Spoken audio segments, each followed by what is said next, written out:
Hello, my fellow empaths. Welcome to my channel. I'm Kelly Kerrigan, the Empowered Empath.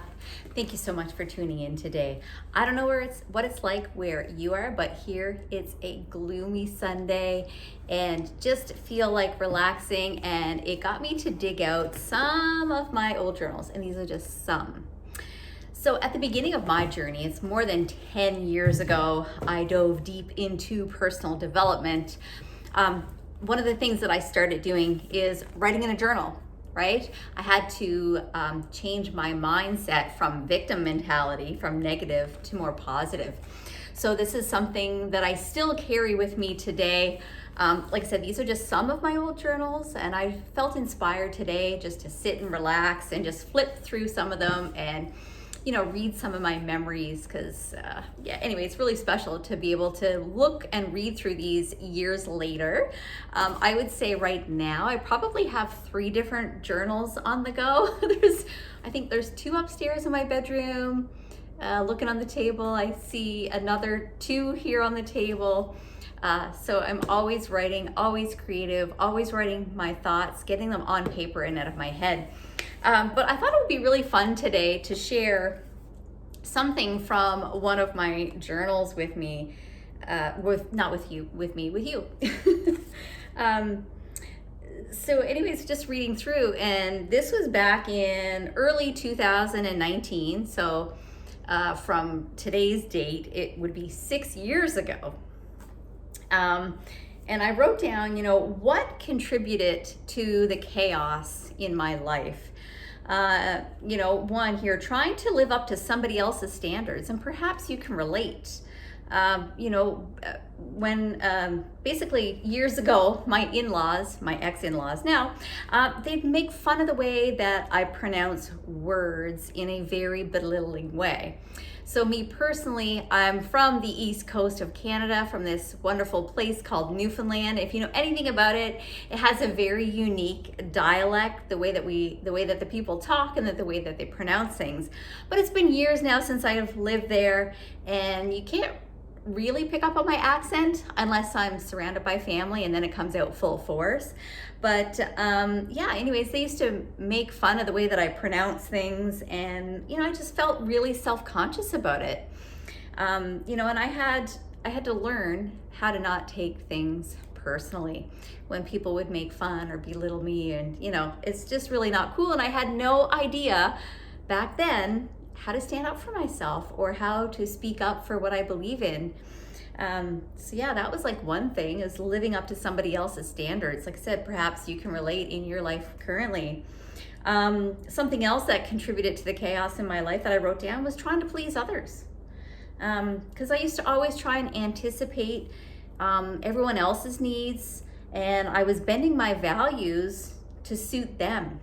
I wasn't fully living aligned with my beliefs, my needs, and what I wanted to do. And like I said, I I was very good at anticipating others' needs just based on their body language, just reading between the lines. A lot of people like that, right? Because they don't have to ask for anything. They just things show up. Oh gosh, yeah, I'm thirsty. Oh, wonderful. Here you go. I'll get you this. I'll get you that. I was very servant mentality. Let me see what else I wrote here. It got to the point where I had lost myself, that my mom had said to me, she's like, I don't even know, who you are anymore. Like, I feel that we've lost our daughter, because I was so not myself. I wrote here too, when my son was in high school, this was back in the day, because he's been out of high school 10 years now, but he's like, Mom, I don't even know what you like. And he said that about, when it was time to go shopping, say for a birthday gift or Mother's Day gift. He's like, well, I don't even know what Mom's really into, because I was too busy being what everybody else needed me to be, right?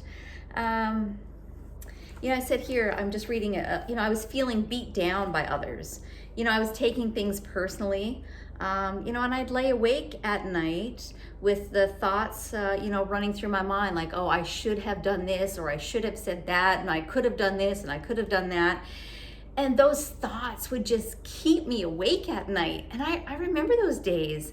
Like, I'd be so tired and I'd go to bed and my mind would not stop racing. Now I go to bed and I'm like, out, out like a light. And I don't miss those days.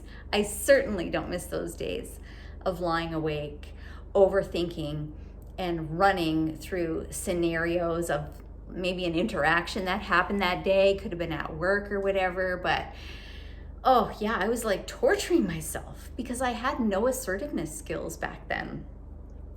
What else did I write here that I could share? Yeah, because in my mind, I would think that, like I would say to myself, like, I'm the nice person. I'm the nice person, and I'd bend over backwards for anyone. And then in turn, I always got the crappy end of the stick, but that's not what I wrote. I wrote a different word instead of crappy. And I was like, how is this fair? Like, what, because I guess unconsciously I was looking for something in return. I guess the thought was, well, if I'm really nice and I'm really giving to other people, that in turn, that's going to come back. But it doesn't, not always. You have to be, if it's with the right people, for sure, it's that equal exchange. Yeah, and okay, here's the date here. I was trying to remember what year it was that I started coaching myself. I mean, I hired a coach. Yeah, in 2012. So that's 13 years ago. This year is 2025. But yeah, 13 years ago, I had asked a life coach a question, and it was, how do I motivate someone else to change? Because like I said, in my mind, I was a nice person. Like, what am I doing wrong? It's not me. It's gotta be everybody else. And he challenged me and he said, Kelly, you need to be the change that you want to see in that person. And I was like, okay, this is intriguing, because anytime I talk to my friends, they were totally on my side. Like, they didn't challenge me at all. They're like, yeah, I don't understand. Like, you're so nice. Like, I don't know why this happens to you. And that's what friends do, right? They got your back. But really, I needed that change in perspective. So that really intrigued me. So I was like, what do you mean I need to be the change? Because in my mind, I was like, it's not me that needs to change. It's everybody else. But anyway, so then I signed up. I signed myself up for 3 months of coaching. And honestly, it was amazing. It was, some days I would go to my coaching session and I would leave there feeling like, woo, like this is amazing. I'm on top of the world. I so got this. And then there were other days where I would go to my coaching session and I guess it was just so deep and so profound, and I really had to process a lot that sometimes I would leave that session exhausted. But it was a good thing because, change, where there's change, there's friction. And it was that friction point. And what I've realized with coaching people and mentoring people for all these years is that, people want change, but people don't necessarily want to change, because change is hard. Change means letting go of past versions of yourself. It means letting go of relationships that no longer serve you. It means, changing, the identity. And this brings up a story. I'm trying to remember how many years ago, maybe 7 or 8 years ago, when I was doing some coaching, like fitness coaching. And at this facility, we used to sit down with our clients once a month and do some nutrition coaching with them. And this woman said, you're not going to make me eat all that healthy crap, are you? And of course I smile. I'm like, oh, well, what do you mean? What's the healthy crap? I'm like, do you mean like, the chia seeds and the, whatever else was on the go at that time? And she's like, yeah, that stuff. Anyway, come to find out that she identified for pretty much her entire life, she had this identity that I'm the funny fat one. And if she was going to lose weight, that meant her identity would change. Is that, that's something that she had to let go of, right? So making the change, is it hard? Yeah, I mean, it is. It's a process, but is it worth it? 100%. It's been 100% worth it for me. Anyways, I just wanted to share a little bit about what I've done in the past and my journaling. It's really helped me process my thoughts, get it out on paper.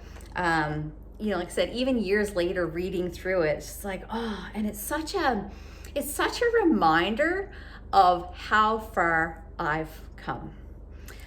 So yeah, I would always recommend, if you're feeling stuck right now, if you need, some change in your life, grab a brand new journal, grab something that inspires you, something that's pretty, something that reflects you, and write in it every night before you go to bed. When you write your gratitudes, it switches your brain, right? So when you're thinking that, those positive thoughts, like the little highlights of your day, perhaps you ran into, somebody that brought a smile to your face. Perhaps you had or an owl sighting that day, or perhaps, something really magnificent in nature happened to you that you got to see, that was just that wow factor, because we all have those moments throughout our day that are amazing. And when you focus on those positive thoughts before you go to sleep, that's what's going to help rewire your brain from negative to positive. Because honestly, 15 years ago, I was totally that victim mentality. Oh yeah.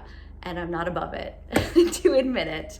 But through hard work, perseverance, and that willingness to learn, like once I got a hold of the information within the life coaching, within the personal development, it was like my obsession. I was like, okay, give me more. I need to know more. And it's absolutely fascinating. So I hope you guys have an amazing day. If you like my content, please like, subscribe, share the videos.